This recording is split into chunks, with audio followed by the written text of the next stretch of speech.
It's easy to think that identity politics are just something that happens to other people and rarely in real life, but that's no longer true if it ever was. Two examples tonight, one about someone who shouldn't have been sacked but was, another about someone who should have been sacked but nearly wasn't. Infuriating stories, but ultimately actually quite encouraging because they show that some of our institutions can still see through the woke smokescreen, if that's what it is. The process can still work. The first story, that of a 52-year-old Sainsbury's worker who was sacked from her job of 28 years. She's called Marion Cunnington, and part of her work involved making price changes to products in a Sainsbury's in Shropshire. Last summer, she picked up a Bing toy. It's pictured there. It's based on the eponymous BBC children's cartoon. As she picked up the doll, it's a black doll, you can see it, she said, "Should we really be selling this toy? Black Lives Matter." A joke. No bad language, no bigoted stereotypes, simply a joke, the sort of joke that makes long days on the shop floor a bit more bearable. But the mother of one was overheard and suspended later that day and sacked a few weeks later for gross misconduct. Fast forward now to this week and an employment tribunal in Birmingham where a judge ruled that Marion was unfairly dismissed and her manager couldn't justify why the words she said were offensive. She'll now receive a payout from Sainsbury's. We don't know how much, but we can certainly hope it's a few bob. The second story is in some respects the mirror image of the first. It concerns a Nigerian-born doctor who said he'd been called the N-word by someone trying to get him disciplined. The GP in question, Robert Genyo, who's 53, was struck off the medical register for negligence. He'd failed to spot signs of a fatal cancer in a 60-year-old who'd complained of back pains. The case was brought against him by the dead man's son, who we only know as Dr. A.B. Genyo claimed that Dr. A.B. subjected him to a volley of racial abuse, including the N-word. Again, it was a tribunal we have to thank for cutting through to the facts. This one was Manchester's Medical Practitioners Tribunal Service, which rejected Genyo's appeal for his licence to practice. In the latest hearing, the former doctor confessed to using false allegations against his accuser as a, quote, front to deflect criticism about his mistakes. Genyo, if you're interested, now works as a care support worker. Joining us now, the social commentator Emma Webb.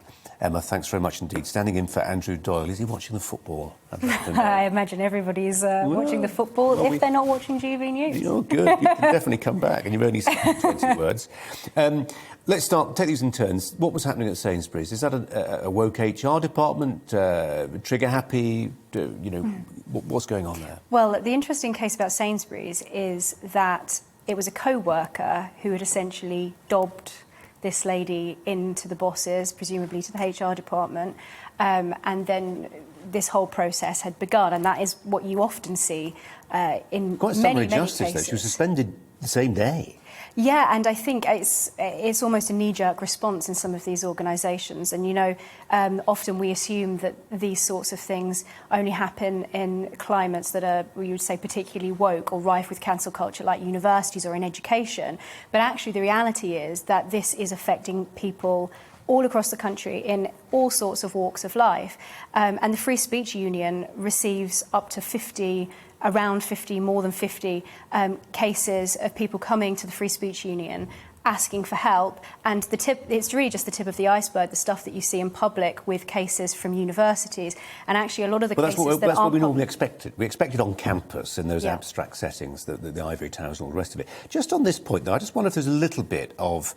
She made a joke about Black Lives Matter, not long after the George Floyd murder. And there's a sense, perhaps, that these corporate entities who've talked a lot about Black Lives Matter and embraced, in some cases, quite a lot of what they stand for, with lapel badges and all the rest of it. Is there a sense, perhaps, that we, the corporation, we feel we have the confidence and right to speak about Black Lives Matter? You, the individual, will tell you what to think. Don't try and think yourself. Or make a joke about it, heaven forfend. Quite, and I think it's really a phenomenon, isn't it, across corporates and institutions as well. We've seen it recently with Barclays Bank telling people how they should use pronouns, corporations lecturing people on particular social justice issues. But you see it in all sorts of institutions as well, particularly in libraries and museums, what you would call the cultural elite. And it is in these HR departments where there are, pressure from lobby groups. The National Trust is a very good example of this. Charles Moore recently wrote in The Spectator a report of a member of staff who had said that during interviews, potential staff members are asked what their views are on Brexit, and if they voted leave, then they're immediately put in the bin.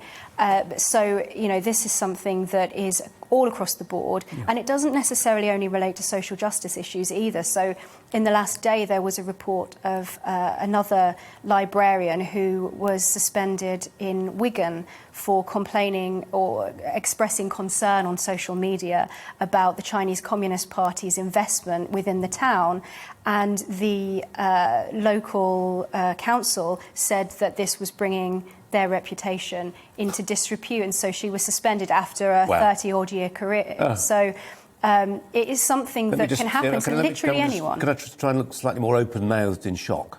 That's the open-mouthed. Amazing. Absolutely amazing. So it can really happen to anyone. Yeah. And I think that's what really worries people, because you're on edge. You're thinking it could be my co-worker. I think some people get that, you know, the sort of Gramscian slow march through the institutions in NGOs and museums and all the rest of it, the public sector. Where they find it surprising is that there's old-fashioned rapacious corporations which are just there really to make money, aren't they, and please their shareholders. Oh, no, they're not. They've got political objectives and manifestos, except they don't go to the trouble of running them by their staff. They're deeply anti-democratic. We will impose a series of values upon you. We won't really ask you what you think. A series of quite highly networked people and influential people at the top decide what goes. And if they dared to put it to the vote of the people who are cleaning the loos, making sure the right people come to the car park, all the rest of it, they wouldn't get it through.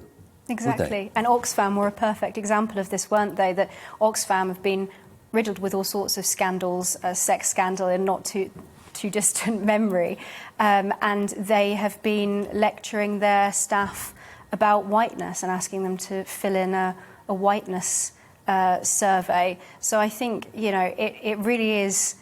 It's across the board, and I think like I say, the fear is that, as was the case with this lady in Sainsbury's, is that it was her co-worker that overheard her and then reported her. And we've seen with the Law Commission, as well as the recent Scottish Hate Crime Act, that there's this desire to remove the dwelling defence, the desire to remove the fact that you're in the safety of your own home, you can't be prosecuted for stirring up hatred. And so it creates a climate of fear where you wonder whether it could be your family, your children, your co-worker, your friend, and you know who what might the thing is, turn that on chilling you for effect is so dull, opinions. isn't it? It's so dull. I mean, the Sainsbury's worker we're talking about here, I don't know how much fun she was to work with, but at least you tried to crack a gag.